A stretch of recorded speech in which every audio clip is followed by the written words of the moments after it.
Hello, my little dear kids. I hope you all are doing great. This is your Sheetal ma'am, and I welcome you all in my geography class. तो आज geography class में हम जो है एक नया chapter जो मैं आपको इंट्रोड्यूस करूंगी, लेकिन चैप्टर स्टार्ट करने से पहले थोड़ी सी आपस में बातचीत कर लें।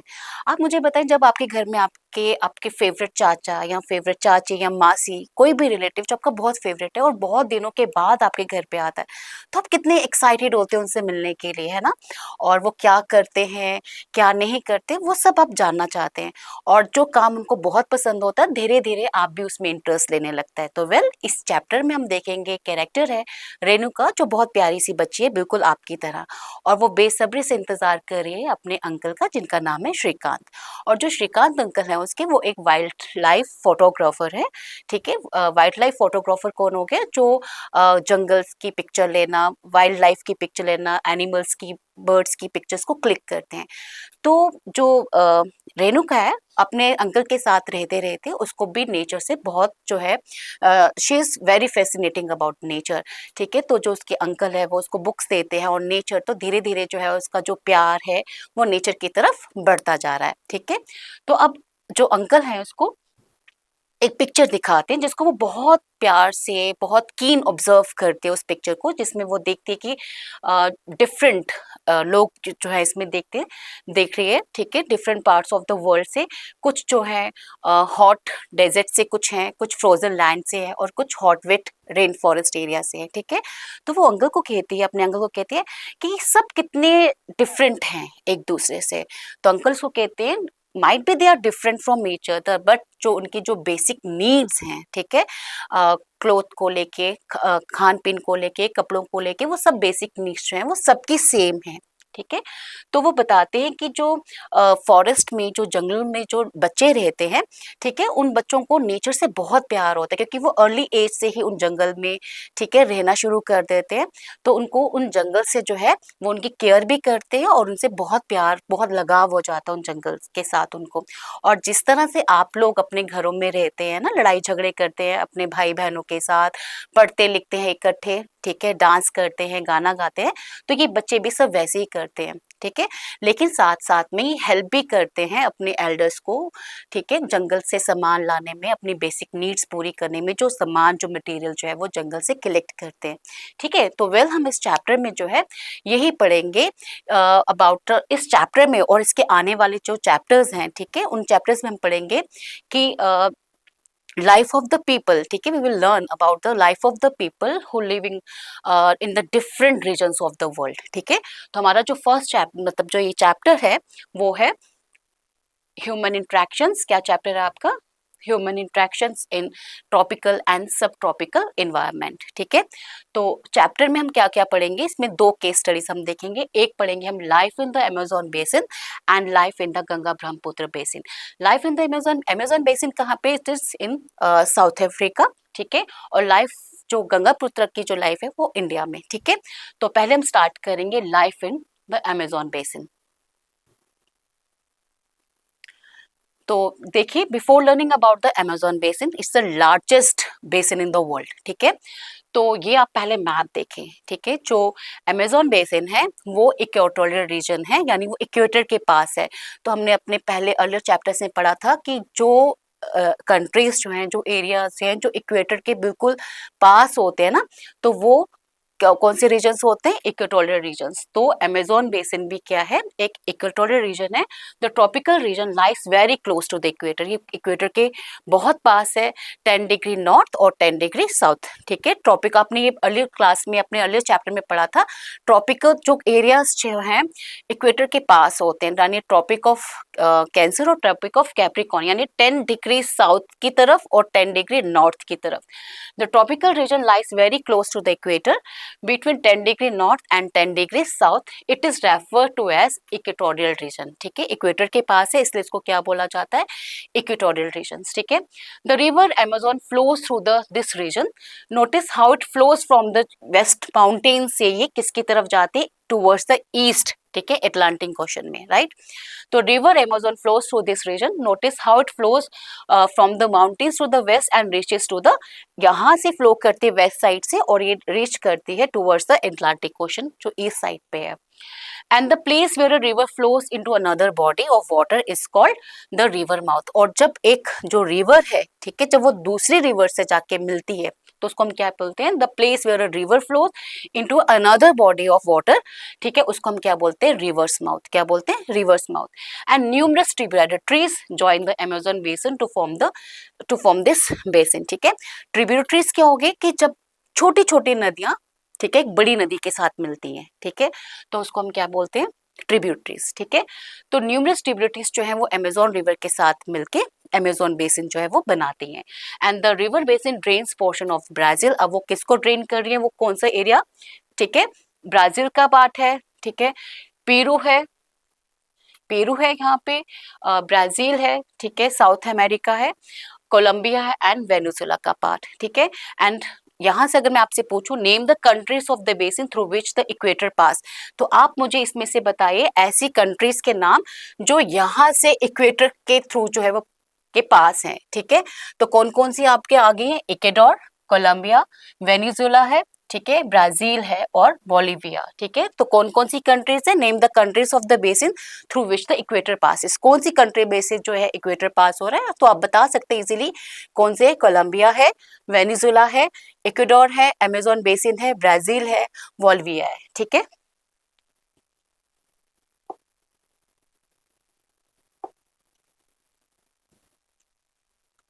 अब climate of the Amazon basin अगर हम बात करें कि यहाँ के जो रेन फॉरेस्ट है, एरिया है, वो कैसा, वहाँ का जो है क्लाइमेट कैसा है? The Amazon basin near the equator. आपने देखा जो अमेजोन बेसिन है वो कहाँ है? इक्वेटर के पास है। तो जो भी एरिया, जो भी कंट्री इक्वेटर के पास होगा वहाँ का जो टेम्परेचर है बहुत हॉट एंड वेट क्लाइमेट होगा, ठीक है। It is a hot and wet climate throughout the year. पूरे साल जो है एक ही जैसा जो है इन्वायरमेंट जो है, क्लाइमेट जो है वो एक जैसा ही क्लाइमेट जो है वो रहता है, बहुत गर्म और वेट, ह्यूमिडिटी होती है, ठीक है। Days and nights are almost equal. जो रात और दिन है ऑलमोस्ट इक्वल होते हैं, हॉट होते हैं और ह्यूमिड होते हैं, ठीक है। It rains almost every day. और जो भी एरियाज, जो भी कंट्रीज इक्वेटर के पास है वहाँ थ्रू आउट द ईयर जो है वो बारिश जो है, रेनफॉल जो है वो होती रहती है। तो उस वजह से वहाँ का जो इक्वेटर के पास होने से वहाँ गर्मी भी बहुत होगी, ठीक है, और बारिश होने की वजह से वहाँ का जो क्लाइमेट है वो कैसा रहता है? Hot and humid. And humidity is very high. और कि ह्यूमिडिटी होगी जो पानी हवा में जो पानी की जो नमी होती है, ठीक है। Humidity is very high making the weather sticky. और चिपा चिपा सा मौसम होता है, ठीक है। जैसे हमारे यहाँ कब स्टार्ट हो जाता है? मानसून आने पे, जब बहुत सारी बारिश, मानसून का स्टार्ट होता है महीना, तो आप देखते हैं कितनी ह्यूमिडिटी होती है। उससे क्या होता है? चिपचिपाहट वाली, ठीक है, स्टिकी जैसा है। तो जो उनकी स्किन है, पसीना जो है वो लगा रहता है, स्टिकी जैसा इन्वायरमेंट रहता है। And nights are slightly cooler. दिन भर तो गर्मी रहती है लेकिन जो रात है वो स्लाइटली जो टेम्परेचर है वो डाउन हो जाता है, लेकिन ह्यूमिड रहता है, ठीक है। तो ये पोस्ट है, आप इसमें से क्लियरली देख सकते हैं। The Amazon basin lies on the equator and has a hot and wet climate throughout the year, ठीक है। तो हॉट है, हाई टेम्परेचर है, पूरे साल भर हॉट टेम्परेचर रहता है। बारिश जो है पूरे साल भर रहती है, trains almost every day. And very high humidity makes the skin feel sticky, ठीक है। उसके बाद हम बात करें यहाँ के जंगलों की, यहाँ के रेन फॉरेस्ट, ठीक है, rain forest of the Amazon basin. अब यहाँ पे क्या है कि बहुत ज्यादा बारिश होने की वजह से थ्रू आउट द पूरे साल भर जो है एवरी सिंगल डे जो है यहाँ पे बारिश होती है। तो उसकी वजह से जहाँ पे पानी ज्यादा होगा वहाँ पे वेजिटेशन भी जो है वो ज्यादा ग्रो करेगी, ठीक है। तो heavy rainfall helps thick forest, बहुत घने जंगल होते हैं, and grow in this region, ठीक है। Dense leaves and branches form a roof called the canopy.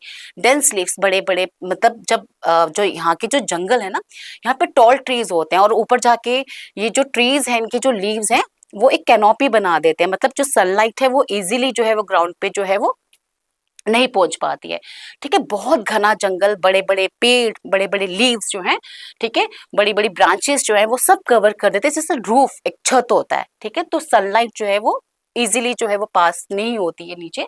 तो dense leaves and branches form a roof called the canopy. Sunlight can not easily reach the ground, ठीक है।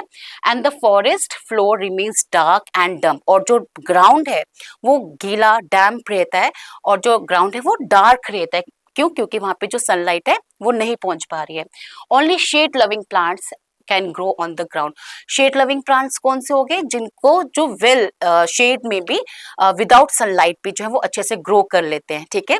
जैसे हो गए आपके orchids हो गए, ब्लोमेलियाड्स हो गए, मॉइसिस हो गए, तो ये कुछ प्लांट पैरासाइट्स हैं जो इस जंगल में जो है उगते हैं, ठीक है। जैसे orchids and bromeliads grow as a plant parasites, ठीक है। प्लांट पैरासाइट्स क्या हो गए, ऐसे प्लांट्स जो दूसरे प्लांट का सहारा लेके उनके न्यूट्रिएंट्स लेके ग्रो करते हैं। उसके बाद अगर हम इसकी फॉना और फ्लोरा की बात करें, एनिमल्स और बर्ड्स की बात करें, तो एनिमल्स और बर्ड्स कौन से हैं इस जंगल में हमें मिलते हैं। The rain forest is rich in wild life, और जो रेन फॉरेस्ट जो ये जंगल है, ठीक है, तो यहाँ पे आपने देखा कि घने जंगल है, तो यहाँ पे डिफरेंट स्पीशीज जो है एनिमल्स की और बर्ड्स की हमें मिलती है। तो बर्ड्स हमें कौन कौन से यहाँ पे मिलते हैं, बर्ड्स फाउंड हियर इंक्लूड टूकन्स हैं, हमिंग बर्ड्स हैं, बर्ड्स ऑफ पैराडाइज, और ये इतने सुंदर बर्ड्स होते हैं, इनकी फेदर्स जो है बहुत कलरफुल फेदर्स होते हैं, ठीक है। And these birds have colourful feathers and loud sound, और जंगल, पूरा जो जंगल है इनकी लाउड, ठीक है, बहुत लाउड साउंड होती है, जैसे पूरा जो जंगल है गूंजता है। और एनिमल्स यहाँ पे हमें कौन से मिलते हैं, मंकीज हैं, स्लॉथ्स हैं, रेपिटाइल्स हैं लाइक क्रोकोडाइल्स हैं, ठीक है, बड़े बड़े सांप, ठीक है, anaconda like reptiles such as crocodiles है, स्नेक्स है, pythons are common, and anaconda and boa constrictor are famous snakes of the Amazon, ठीक है। ये birds हैं यहाँ के famous, और ये animals, and the river contain many fish species including the flesh eating piranha fish, ठीक है। और यहाँ पे fishes की species भी बहुत सारी अलग अलग varieties हैं, और main आपकी जो fish है piranha fish, ठीक है, जो flesh खाती है, वो भी fish जो है वो यहाँ पे पाई जाती है। This basin is thus extraordinary rich in the variety of life found there, तो इस रेन फॉरेस्ट में बहुत सारी डिफरेंट एक्स्ट्रॉर्डिनरी जो वेराइटी है फ्लोरा एंड फौना की, वो पाई जाती है, राइट। अब यहाँ के लोगों की बात करें, हमने क्लाइमेट की बात करी, यहाँ के जंगलों की बात करी, एनिमल्स और बर्ड्स की बात करी।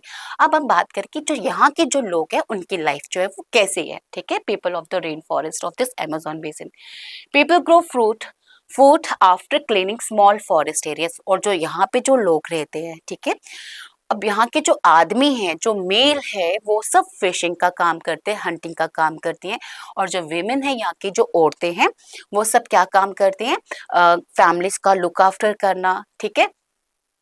तो यहाँ पे क्रॉप्स को, जो विमेन्स हैं वो क्रॉप्स और अपनी फैमिली का टेक ऑफ करती हैं, टेक केयर करती हैं। And people grow food after cleaning small forest areas, तो ये लोग किस तरह से जो है अपना फूड, जो क्रॉप्स हैं, ठीक है, जो खेती बाड़ी है वो कैसे करते हैं, ये क्या करते हैं कि छोटा जो स्मॉल लैंड, एक लैंड लेके वहां पे सारा का सारा जो फॉरेस्ट एरिया उसको क्लीन करते हैं, ठीक है। तो man Hunt animals and fish, ठीक है, तो आदमी क्या काम करते हैं यहाँ पे, हंट करते हैं, हंटिंग करते हैं, शिकार करते हैं, ठीक है, और मछली पालन और मछली पकड़ने का काम करते हैं। जो विमेन है वो खेती बाड़ी का काम संभालते हैं और फैमिली को लुक आफ्टर करती हैं। और मेन क्रॉप्स जो हैं, जो मेन फसलें जो यहाँ पे लगाई जाती हैं, टैपिको है, पाइनएप्पल है, स्वीट पोटैटो है, कॉफी है, मेज है और कोकोआ। यहाँ की जो फेमस जो क्रॉप्स है कौन कौन सी है, tapioca, pineapple, sweet potato, coffee, maize and cocoa, ठीक है। They practice slash and burn agriculture, और ये क्या प्रैक्टिस करते हैं, स्लैश एंड बर्न एग्रीकल्चर। अब स्लैश एंड बर्न एग्रीकल्चर क्या होता है, स्लैश एंड बर्न एग्रीकल्चर क्या हुआ है कि जिसमें आप जो लैंड है बिल्कुल क्लियर कर देते हैं, ठीक है, जला देते हैं, ठीक है। तो उसके बाद वही जो ऐश है, जो राख है, वो मिट्टी में न्यूट्रिएंट्स जो है वो बनाती हैं, ठीक है, न्यूट्रिएंट्स मिलते हैं उस सॉइल को, फिर नई क्रॉप जो है वो लगाई जाती है। तो ये लोग इस तरह की जो खेती बाड़ी वो प्रैक्टिस करते हैं। हम देखें, slash and burn is a way of cultivating land where farmers clear a piece of land. इसमें क्या करते हैं, जो फार्मर्स होते हैं, जो किसान हैं, वो एक जमीन के टुकड़े को जो है बिल्कुल साफ कर देते हैं बाय स्लैशिंग और cutting down trees and bushes, या तो काट के या तो जला के। these are then burnt which releases the nutrients to the soil, और जलने के बाद जो उसका जो ऐश है, जो राख है, वो सॉइल में न्यूट्रिएंट्स जो है वो ऐड ऑन हो जाता है। देखिए पिक्चर में अगर आप देखें clearly, farmers clear a piece of land by slashing और cutting down trees and bushes, ठीक है, काट वाट के वो जंगल का जो एरिया है वो साफ किया जाता है। The cut trees and bushes are then burn, फिर उनको जलाया जाता है। The burning releases the nutrients into the soil, और जो इतना भी जो बर्न हुआ है ना वो सारा जो है न्यूट्रिएंट्स ऐड हो जाता है सॉइल में। Now crops are grown in this cleared field for a few years, और कुछ सालों तक वो एक ही जगह पे रहते हैं और वहां पे खेती बाड़ी का काम जो है वो करते हैं। After repeatedly using the patch of land the soil loses it's nutrients, और बार बार एक ही लैंड को यूज करते हैं वो फार्मिंग के लिए, जिससे सॉइल का जो न्यूट्रिएंट है वो लूज हो, मतलब खो जाता है, ठीक है। तो फिर ये लोग क्या करते हैं, उस जमीन को अबेंडेंड यानी उसको जमीन को खाली छोड़ के फिर they move towards another land, ठीक है, फिर वो किसी और नए लैंड की तलाश में निकल जाते हैं। Then they clear another plot of land, और फिर उसी तरह से दूसरा प्लॉट ऑफ लैंड है उसको क्लियर करते हैं। In the mean time young trees grow in the old field, और उस समय में क्या होता है कि जो उनका जो पिछला वाला लैंड होता है ना वहां पे छोटे छोटे प्लांट्स जो है वो ग्रो करना शुरू कर देते हैं। तो in this way soil fertility is restore, और जब वहां पे जो अबैंडन लैंड है वहां पे जब छोटे छोटे प्लांट्स जो है वो उगने लग जाते हैं और सॉइल की जो फर्टिलिटी है वो वापिस आ जाती है, रिस्टोर्ड होती है, and people can then return it to and start cultivating. तो ये प्रोसेस जो है वो चलता रहता है, मतलब एक लैंड को वो क्लियर करते हैं, वहां पे फार्मिंग करते हैं, उसके बाद उस लैंड को आफ्टर सम ईयर्स, ठीक है, कपल ऑफ ईयर्स, उसके बाद वो मूव करते हैं टुवर्ड्स अ न्यू लैंड, फिर वहां पे वो कल्टीवेटिंग स्टार्ट करते हैं। तो इस तरह से ये प्रोसेस जो है वो चलता जाता है। तो इस प्रैक्टिस को हम क्या कहते हैं, slash and burn agriculture. I hope आपको समझ में आया होगा स्लैश एंड बर्न एग्रीकल्चर क्या होता है, ठीक है। तो यहाँ के अमेजोन बेसिन के जो लोग हैं इस प्रैक्टिस को करते हैं। अगर हम यहाँ के घरों की बात करें, यहाँ के जो लोग हैं किस तरह से रहते हैं, ठीक है, उनके घरों की बात करें, rain forest provide would for building houses. अब घना जंगल है तो लकड़ी भी अच्छी खासी मिलती है, तो जो इनके घर हैं वो इसी वुड के साथ, इसी लकड़ी के साथ जो है बने हैं, ठीक है। Some families live in the thatched houses shape like bee hives. Bee hives क्या हो गए, मधुमक्खी के छत्ते आपने देखे जैसे से वो डूम शेप के होते हैं, ठीक है, गोल आकार के, इसी तरह से इनके घर भी होते हैं, ठीक है। तो large apartments like houses are called maloca, ठीक है, और इनके हाउसेस को, इनके अपार्टमेंट्स को एक खास नाम दिया गया है मेलोका। तो मेलोका क्या है, maloca houses have steeply sloping roofs. Steeply sloping roofs इस तरह की रूफ्स होती हैं, ठीक है, ऐसे स्लांटिंग में। आपको पता है यहाँ पे बारिश जो है वो दिन दिन रात होती है, थ्रू आउट द ईयर होती है, तो पानी जो है वो रुके ना, तो इसलिए स्टीप होती है, ठीक है, स्लांटिंग होती है इनकी छतें। अब चेंजेस इन द अमेजोन, अब क्या क्या चेंजेस ग्रेजुअली टाइम के साथ जैसे जैसे लोग आगे बढ़े तो क्या चेंजेस देखने को मिले। Earlier forest could only be reach through out through rivers, ठीक है, earlier forest could only be reach through rivers, rivers के थ्रू ही वहां पहुंचा जाता था इन जंगलों में, ठीक है, बाय बोट बाय शिप्स। लेकिन आफ्टर 1970 में द ट्रांस अमेजन हाईवे जब बना तो इट इम्प्रूव ट्रांसपोर्ट, ठीक है, पहले जो लोग थे वो नेविगेशन के थ्रू यानी बोट और शिप्स के थ्रू इस जंगल में पहुंचते थे, ठीक है। तो 1917 में जब यहाँ पे हाईवे बना, ठीक है, जिसका नाम था ट्रांस अमेजन हाईवे, तो ट्रांसपोर्ट जब इम्प्रूव्ड हुआ, एयरक्राफ्ट्स हेलीकॉप्टर्स जो हैं वो ट्रैवल के लिए ये यूज किए गए। इंडिजिनियस पीपल हो गए वहीं के जो इनहेबिटेंट्स, जो वहीं के जो लोग हैं जो वहीं पे रहते हैं, ठीक है, बहुत सालों से एक ही जगह पे रह रहे हैं। They were forced to move to new areas, उनको फोर्स किया गया कि वो न्यू एरियाज पे जो है वो जाएं, ठीक है, and they continue there traditional farming practice, और वो अपनी जो फार्मिंग प्रैक्टिस थी कौन सी, स्लैश एंड बर्न की, उसको प्रैक्टिस करें। अब उससे क्या हुआ, देखिए जब ये एक जगह से जब इनकी आबादी बढ़ती गई, जब ये इंडिजिनियस जो पीपल थे जो उस जगह पे रहते थे, जब मूव हुए टू अनदर प्लेस, तो development activities are destroying rain forest area, जितनी भी डेवलपमेंट हुई वहां पे, ठीक है, तो उससे क्या हो गया, ये रेन फॉरेस्ट जो थे डिस्ट्रॉय हुए, ठीक है। Large forest area disappear every year, और हर साल जो है थोड़ा थोड़ा सो जो हिस्सा है ना इन जंगलों का वो डिस्ट्रॉय होता गया। कटिंग फॉरेस्ट, देखिए आप जब भी डेवलपमेंट लाते हैं कहीं पे भी, तो पहले क्या होता है, वहाँ के माउंटेन्स को काटा जाता है, पेड़ों को काटा जाता है ना। अगर आपको बड़ी बड़ी बिल्डिंग्स बनानी है, सिटीज बनानी है, रोड्स बनाने हैं, तो क्या होगा, जंगल जो है वो साफ किए जाते हैं। तो इसी डेवलपमेंट के साथ क्या हुआ कि यहाँ के जो फॉरेस्ट हैं वो क्लियर कर दिए गए, तो डिस्ट्रॉय हुए। Cutting forest causes soil erosion. Soil erosion क्या होता है, जब आपके जो ऊपर की जो सॉइल है वॉश्ड अवे हो जाती है, ठीक है, हम उसको क्या बोलते हैं, सॉइल इरोजन। तो कटिंग फॉरेस्ट जो पेड़ पौधे हैं वो मिट्टी को पकड़ के रखते हैं। जब आप पेड़ पौधे ही काट देंगे तो जितनी भी टॉप मोस्ट सॉइल है वो सब निकलती जाती है, वॉश्ड अवे हो जाते हैं, जिसको हम क्या कहते हैं, soil erosion. Heavy rain washes away the fertile top soil, ठीक है, जो ऊपर की परत है, हैवी रेनफॉल से वो सारी सॉइल जो है वो वॉश्ड अवे हो जाती है। Green forest slowly turn into barren land, और धीरे धीरे जो ये फॉरेस्ट थे ये किस में कन्वर्ट होते गए, बैरन लैंड में, बंजर भूमि में, ठीक है। तो ये सब किसकी वजह से, जो एक्सेसिव डेवलपमेंट की वजह से, ठीक है। Deforestation harms biodiversity and wild life. तो जब भी डिफॉरेस्टेशन होती है, डिफॉरेस्टेशन क्या होता है, जब लार्ज अमाउंट में प्लांट्स को, ट्रीज को काटा जाता है, उसको हम क्या कहते हैं, डिफॉरेस्टेशन। और अफॉरेस्टेशन क्या होता है, जब आप प्लांटिंग करते हैं मोर एंड मोर ट्रीज। तो डिफॉरेस्टेशन से क्या हुआ, जब इन जंगलों को काटा गया फॉर डेवलपमेंट पर्पस, तो यहाँ की जो बायोडाइवर्सिटी थी, फ्लोरा फौना था, वो सब का सब वाइल्ड लाइफ जो है वैनिश हो गई, ठीक है।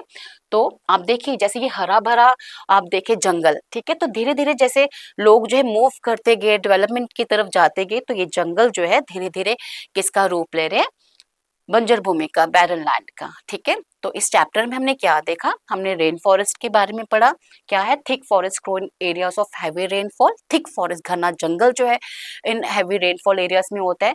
The trees are very tall, हम पढ़ चुके हैं यहाँ के ट्रीज जो है बहुत टॉल जो है, वेरी टॉल एंड डेंस होते हैं। They are broadly from a roof, block करती हैं सनलाइट को, ठीक है। यहाँ का जो ग्राउंड है वो डैम्प होता है, डार्क होता है। Only shade tolerant plants like orchids, bromeliads and mosses grow here, ठीक है। उसके बाद अगर हम बात करें रिच इन फोना की बात करें, तो यहाँ पे बहुत वेराइटी है एनिमल्स और बर्ड्स की, ठीक है। टूकन्स हैं, हमिंग बर्ड्स, ठीक है। Birds of paradise have colourful feathers, ये भी हमने पढ़ा। Monkey, sloth and ant eaters live in trees, ठीक है। उसके बाद people of the rain forest की बात करें, तो यहाँ के जो लोग हैं, ठीक है, क्लियर करते हैं स्मॉल एरिया, उसके बाद ये रहते हैं। दे मेनली ग्रो, इनकी जो क्रॉप्स है, मेनली कौन सी क्रॉप है, टॉपिकोआ, pineapple, sweet potato, maize, cocoa and other crops, and men hunt and fish along their rivers, and women take care of crops and their families, ठीक है। ये देखो टॉपिकोआ, पाइनएप्पल, स्वीट पोटैटो, मेज, cocoa, इनके जो है मेजर क्रॉप्स हैं, right, ठीक है। तो thriving in diversity, rain forest is extremely rich in biodiversity, ठीक है। यहाँ बायोडाइवर्सिटी, रिच इन बायोडाइवर्सिटी है ये फॉरेस्ट। They are home of thousand of species, ठीक है, हजारों की तादाद में डिफरेंट वेराइटी है यहाँ पे स्पीशीज की, इंसेक्ट्स की, फिश की, एम्फीबियंस की, रेप्टाइल्स की, बर्ड्स एंड मैमल्स की। तो इसी के साथ जो आपका चैप्टर है यहीं पे ओवर होता है। तो हमने इस चैप्टर में क्या देखा, इस चैप्टर में हमने पढ़ा द अमेज़न बेसिन, जो लार्जेस्ट बेसिन है पूरे वर्ल्ड का, the largest river basin in the world and lies in the equatorial region, ठीक है, इक्वेटर के पास है in South America. It has a hot and wet climate, कैसे क्लाइमेट है यहाँ का, हॉट एंड वेट, ठीक है, with dense rain forest, rich in plants and wildlife, ठीक है। The people living there depend on forest and river for food, ठीक है, अपने खाने के लिए वो किस पे depend, on the forest and reverse पे, ठीक है। Shelter and transport, however cutting forest and modern development, जैसे जैसे इन पेड़ जंगलों को काटा गया, मॉडर्न डेवलपमेंट आई, तो are harming to this rain forest and its environment, therefore it is important, तो हमारे लिए बहुत इंपॉर्टेंट हो जाता है इस बायोडाइवर्सिटी को, इन रेन फॉरेस्ट एरियाज को प्रोटेक्ट करना। आई होप आपको ये चैप्टर जो है अच्छे से समझ में आया होगा। तो आप क्या करें, अपनी बुक का जो चैप्टर इसको थोरो रीड करें, और जो भी इम्पोर्टेंट लाइंस जो हमने इसमें जो पढ़ी हैं, आप उसको दोबारा उससे मतलब वो दोबारा से पढ़ें, ताकि आपको बार बार रिकॉल करेंगे तो इजीली आप इन चीज़ों को याद रख पाएंगे, और आगे क्लासेस में, आगे चैप्टर्स में आप अच्छे से इनको समझ पाएंगे, ठीक है। तो मिलते हैं फिर अपने नेक्स्ट वीडियो लेक्चर में, तब तक आप अपना ध्यान रखें। Bye, good luck, take care, thank you.